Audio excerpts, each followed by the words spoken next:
Ну что, мои дорогие зрители и не менее дорогие хейтеры, я вас всех на самом деле очень сильно люблю и переживаю всегда, когда вы перестаете писать. Перестайте писать. Фолловеры приятные вещи, а хейтеры гадости. Поэтому не стесняйтесь. Комментарии в вашем Комментарии ваши. Пишите, что хотите. Мы все читаем, но не всегда отвечаем, потому что, у меня 2 руки, а вас прям, очень много. Не, надо вот с пафосным лицом это говорить. У меня всего 2 руки, а вас у меня слишком много. Не слишком, конечно, хотелось бы побольше, поэтому, если ты смотришь меня первый раз, обязательно подписывайся, ставь лайк, оставляй свой комментарий, и я приду к тебе! Во сне хотел сказать. Нет. Следующие рекомендации. И, соответственно, по подписке. Сегодня у нас свидание. У нас. И у нас, и у вас свидание. Девочка, стройная блондинка, высокая, просто фигурка точеная такая, прямо. Как правило, за всем этим скрывается алчная, не побоюсь этого слова, и меркантильная сущность дам, которые охотятся на таких, не побоюсь это слова, очаровашек, как я.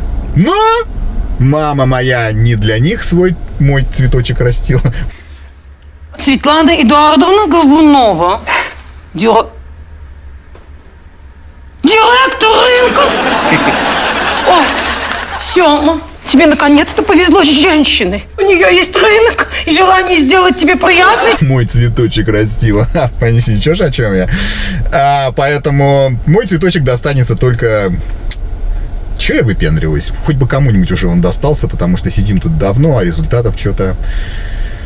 Сгулькину промежность. Ладно. Смотрим. Че? Попкорн доставай. Погнали. Вот, да, просто невероятное что-то. Мне привет, заходи. Мне сейчас один из немногих разов стало стыдно, и я почему-то очень поздно сообразил, что мне очень захотелось подбежать и открыть тебе дверь. Ты выглядишь невероятно просто для... Друзья мои, напоминаю, что у нас открыта вакансия в таксопарке Такси Хайп. Очень много водителей доверились нам, работают у нас на самых выгодных и шикарных условиях. И сейчас как раз то время, когда можно очень неплохо заработать. Ссылочка на WhatsApp будет, как всегда, в описании. Приходи. Привет. Привет. Да, невероятно. Ты же знаешь все про себя, да? Что ты... Стройная, высокая блондинка. Что, если ты все про себя знаешь, значит, это хорошо. В плане того, что если ты внутри, как тебе сказать-то, повесила корону, то ты это сразу продемонстрируешь. А если нет, то это вдвойне тебя будет, скажем, оценку тебе... Цена тебе, что ж я несу, разволновался как школьник. Не будем про это. В общем, в любом случае, слушать приятно. Серьезно? Продолжай, пожалуйста. Продолжай, я понял.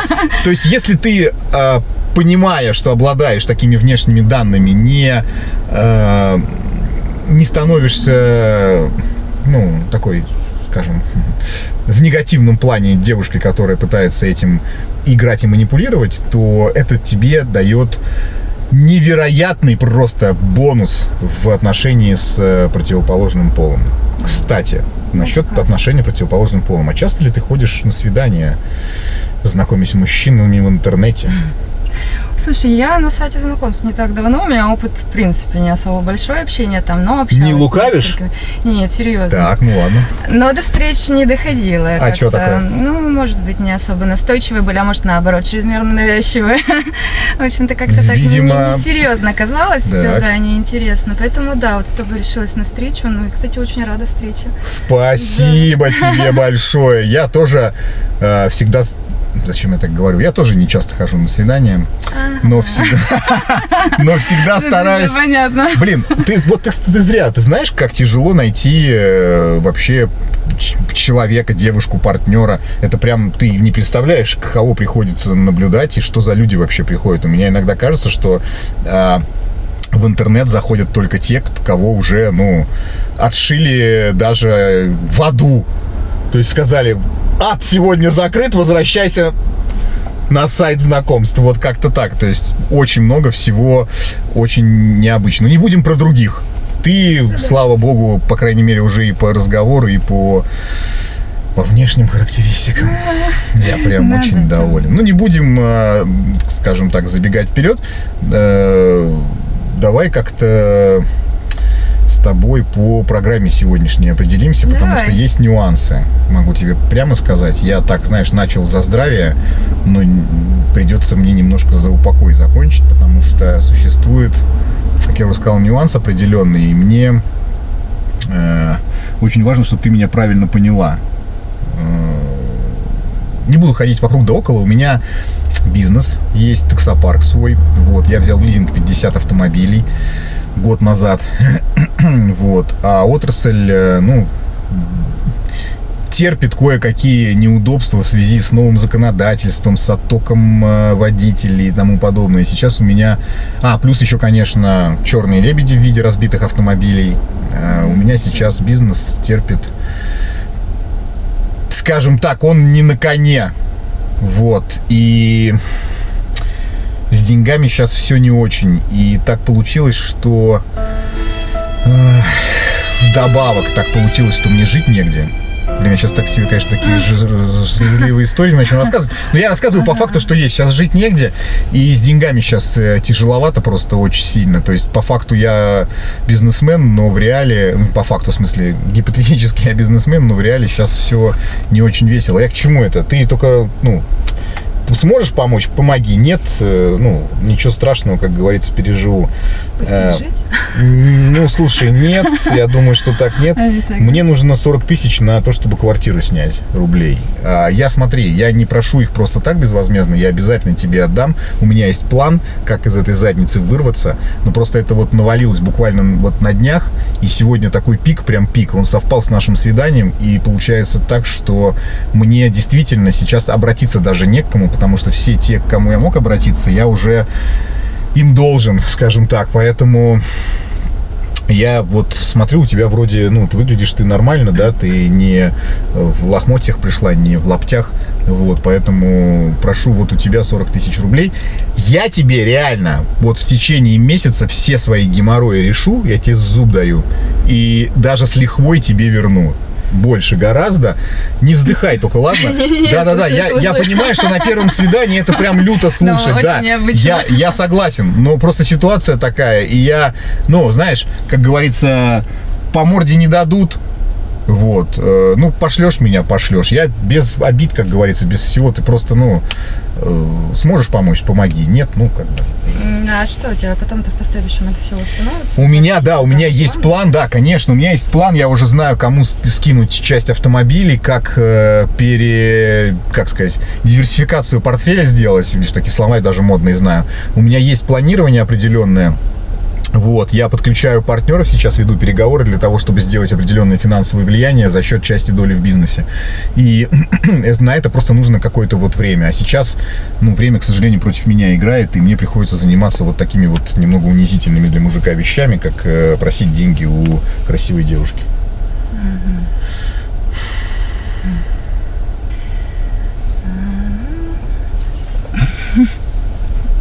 Я понимаю все. Ты не полицию вызываешь? Давай не надо тогда, просто скажи нет и все, без вот этих вот моментов. Сейчас, мне же тоже нужно все распланировать. Да, хорошо. Ну, хорошо. У тебя карта к номеру привязана? Да, Тинькофф банк.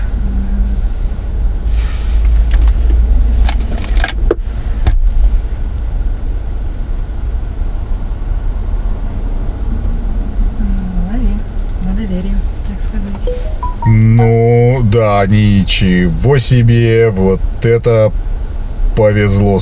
Здесь же острым по золотому написано, вот, Семену от Светланы. Семочка, о такой невестке я мечтала всю свою жизнь. Слушай, спасибо тебе большое, на самом деле, ты реально не пожалеешь.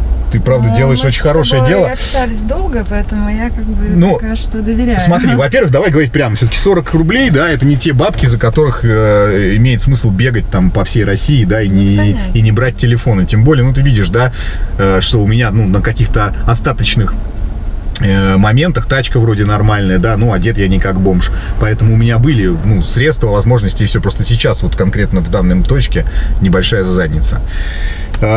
Спасибо тебе большое. Благодарю тебя.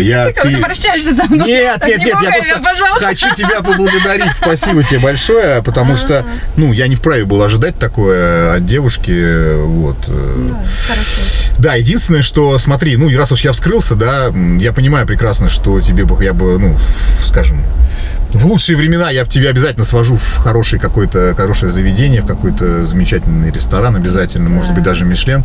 Но сейчас мне даже приходится в связи с ситуацией подрабатывать в такси.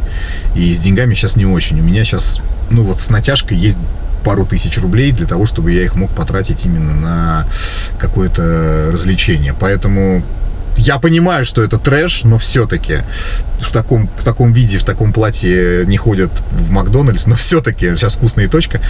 Я могу тебе предложить вкусная точка, пойти попить кофе, поесть бургеры там или какие-то, не знаю, что-нибудь еще. Я понимаю, что это жесть, но, к сожалению, ситуация вот такая, что, не могу. Я не телефон же в ломбард нести. Очень необычное такое свидание. Блин, я знаю, но... Короче, не знаю, я понимаю, что ты, наверное, не часто ходишь в Макдональдс. Подожди, я настраиваюсь. Настраиваешься? Ну ладно, настраивайся. Слушай, ладно, не каждый день меня зовут «Вкусная точка», тем более я там уже не была, я не знаю, со времен Макдональдса. серьезно? Так да, ты... может, это определенная романтика в этом сыграет. Да. Окей, с тебя картошка и кола тогда. На картошку и колу я потяну, это точно. Ты уверена, да? Если что, у меня там таблетки есть от несварения. Я теперь уже картошку захотела. Захотела картошку? Все. Без ограничений, пожалуйста. Знаешь, что я хочу тебе сказать сейчас? Еще сюрприз. Еще сюрприз, да. Как я сказал, я ходил на несколько свиданий, и у меня, как правило, они все плюс-минус состояли из того, чтобы склонить меня к тому, чтобы расстаться с какими-то материальными благами. Дать денег, что-то купить, куда-то свозить. Девушки и женщины, которые здесь были, они все прям хотели плюс-минус одного. Резко улучшить свою жизнь с помощью меня. И мне очень захотелось устроить проверку человека, который мне правда понравился. У меня все нормально. Сейчас я тебе деньги обратно откину. У меня все в порядке. У меня все хорошо, все в порядке, бизнес работает, деньги есть, в Макдональдс мы не поедем, отвезу сейчас тебя на Крестовский, и мы пойдем с тобой в Чайку. Мне прийти надо в себя, подожди. Приходи, сейчас. Не, сейчас я тебе закину. Подожди, мне же надо было, опять же, это мне надо было. Ты извини, что я тебя немножко стрессанул. Сейчас я тебя обратно откину. Что я тебя немножко стрессанул. Но, мне это было важно, чтобы дальнейший наш диалог... Так, 40 рублей. Лови. Чтобы дальнейший наш диалог... Все, отправил. Чтобы дальнейший наш диалог развивался в таком положительном ключе, чтобы все были довольны. У меня и правда все хорошо, да, я тебе еще раз пожму руку, ты такая молодец, помимо того, что ты красавица, ты еще и умница, и то, что ты про себя все знаешь, я уверен теперь, что ты знаешь про себя даже больше. Тебе нужно открывать приют для бездомных животных. Давай, пожалуйста, договоримся. Чайку едем? Больше проверок не будет. Не будет. Да. Так, Чайка, Сандей, что, выбирай. Лага. Мы уже с тобой договаривались на «Вкусная точка». Все-таки я настроилась, поэтому кола и картошка также с тебя. Не надо экономить. Я могу... Я хочу. Мне прямо хочется этих ощущений. Но тем более компания у нас вроде неплохая, и там поболтаем. Ты просто невероятная и удивительная. Нет, я правда сейчас без кокетства и без лукавства. Слушай, так как у тебя кризиса нет, тогда бургер еще тоже с тебя. То есть пошло, да? Не экономим. Гуляем на все, да. Хорошо. Блин, ты на самом деле, видимо, не все еще про себя знаешь. Слушай, очень необычная встреча, необычное свидание, поэтому... Я тебе даже соус сырный куплю. Та-ра-та-ра-там! Поехали! Давай. Я стоял на центральной площади города, где сверкающая гнилым создала уникальную атмосферу. Он был не просто таксистом, он был хайп-миллионником, которому удалось пробиться пробиться сквозь серую массу, превратив обычное такси в источник вдохновения и дохода. Его машина там 500 привлекала внимание прохожих, а каждая поездка превращалась в маленькое приключение.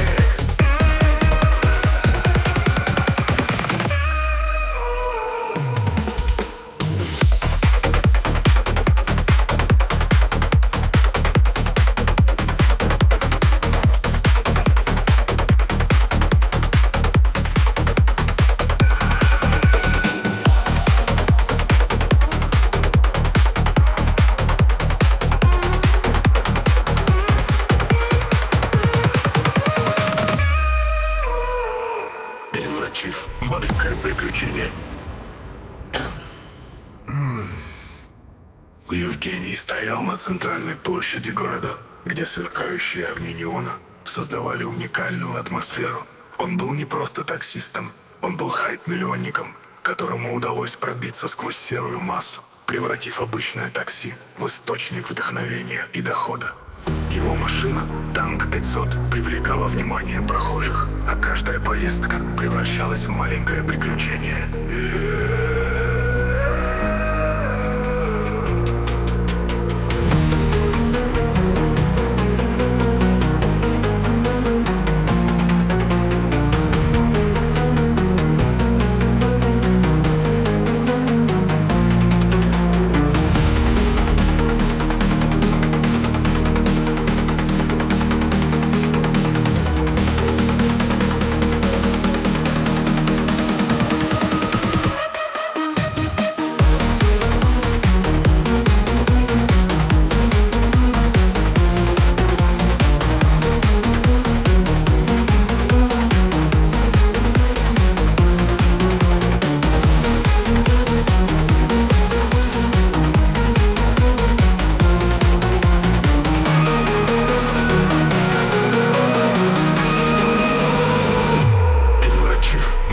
Приключение.